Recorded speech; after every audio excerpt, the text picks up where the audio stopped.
So hello guys, আমি মূলত যাচ্ছি আমার ভুট্টা ক্ষেত দেখতে। কালকে আসলে আমি ভুট্টা ক্ষেতে পানি নিয়েছিলাম, তো চলে আসছি আমি কাছাকাছি। এই যে ভুট্টা ক্ষেতটা,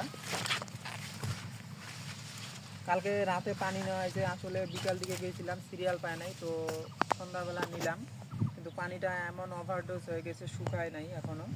তবে সমস্যা নেই, কারণ ভুট্টা খেতে ওভারডোজ পানি নিলে কোনো সমস্যা নেই। সারাদিনের রোদ আছে, অবশ্যই রোদে পানিটা টেনে নিবে। এই যে দেখুন আমার ভুট্টা ক্ষেতটা।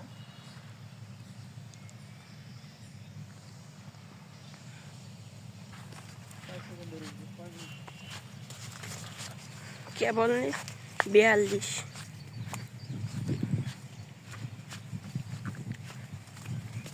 দেখছেন আপনারা আমার কাকুর জমিতে এখনো পানি শুকায়নি।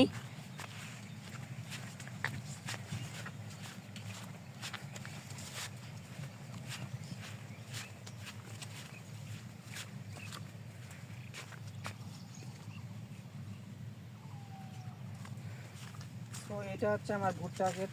আর কালকে পানি নিছি, তো তো সমস্যা নেই, পানিটা শুকিয়ে যাবে। তো আমি এখন আপনাদের আরেকটা আমার ভুট্টা ক্ষেত দেখাবো, চলে আসুন আমার সাথে।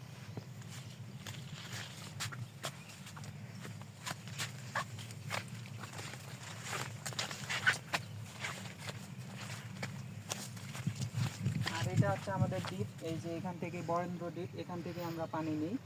আর মূল দ্বীপ আছে ওইখানে। তো আসুন আমার সাথে।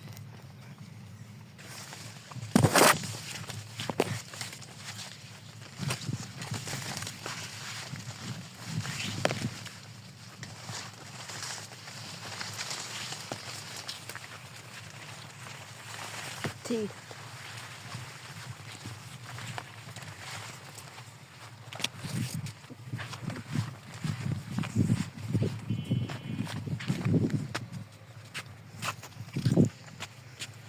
আমাদের এখানে আসলে পানি নিতে অনেক সুবিধা বরেন্দ্রর জন্য, বুঝছেন। তো চারপাশের এই যে এবার আমাদের এখানে চারপাশে এই যে দেখেন চারপাশের দিকগুলো, এখানে আসলে এবার ভুট্টায় করা হয়েছে, নাহলে গতবার এই মাটিগুলো রোপা লাগাইতো। সেটা আমাদের আঞ্চলিক ভাষা বলে চায়না। চায়না সিজন এখন চলতেছে, এটা চায়না মৌসুম। তো এখন এবার সবাই ভুট্টায় লাগাইছে পুরো আমাদের এই চান্দরে। কবর বাটি। আর এই ফুলগুলো তো আপনারা অবশ্যই চিনেন, এগুলোকে আমাদের আঞ্চলিক ভাষায় ভাটি গাছ বলে, ভাটির ফুল। আর এটা কিন্তু জ্বরের মহা ঔষধ, এর পাতা বেটে খেলে জ্বর চলে যায়, খুব তেতো কিন্তু। আর এই যে এটা আমাদের হচ্ছে কবরস্থান, শ্মশান ঘাট। আর এটা দিয়ে এই যে এখানে এই দিকটা দেখতেছেন, এখান থেকে আমি আমার খেতে পানি নিই।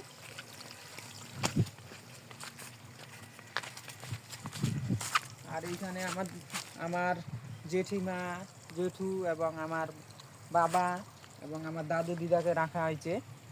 তো এখানে আমরা কেউ মারা গেলে এখানে আনে রাখি।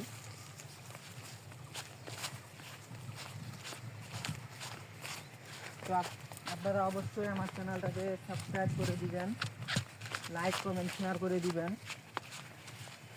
তো আমি যাচ্ছি আমার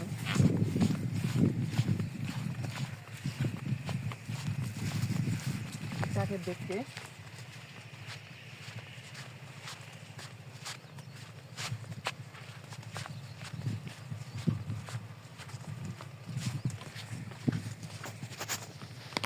এই যে গাছ, এটা হচ্ছে আমার ভুট্টা ক্ষেত। তো আমি এটাতে এবার মাটি দিই নাই, প্রত্যেক বছর মাটি দেই, কিন্তু মানে গাছের গোড়ায় মাটি দেই সার দেওয়ার পরে, কিন্তু এবার দেই নাই। কালকে পানি নিয়েছিলাম, তো পানিটা শুকিয়ে গেছে। তো আমি এখন আমার ভুট্টা ক্ষেতের চারপাশটা আপনাদেরকে ঘোরায় দেখাবো।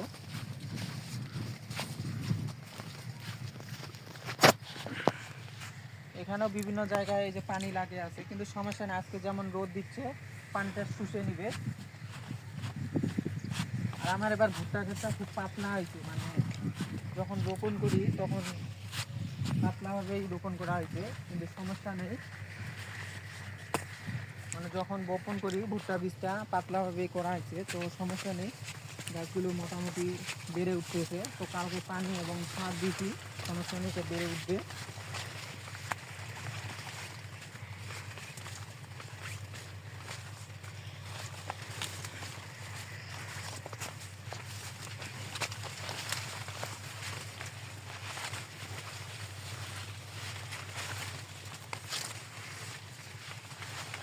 এই হচ্ছে আমার, এটা 10 কাঠা আছে এখানে।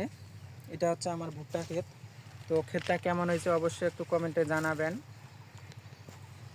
আর এই যে পাশেই এই ক্ষেতটা দেখতেছেন, এটা আমার মেজো ভাইয়ের ক্ষেত। এই যে মাথামাতি যেটা, তো এই ক্ষেতটা অনেক সুন্দর হয়েছে, সবটাই অ্যাকুরেট হয়েছে। তো অবশ্যই আমার চ্যানেলটাকে সাবস্ক্রাইব করে লাইক কমেন্ট শেয়ার করবেন।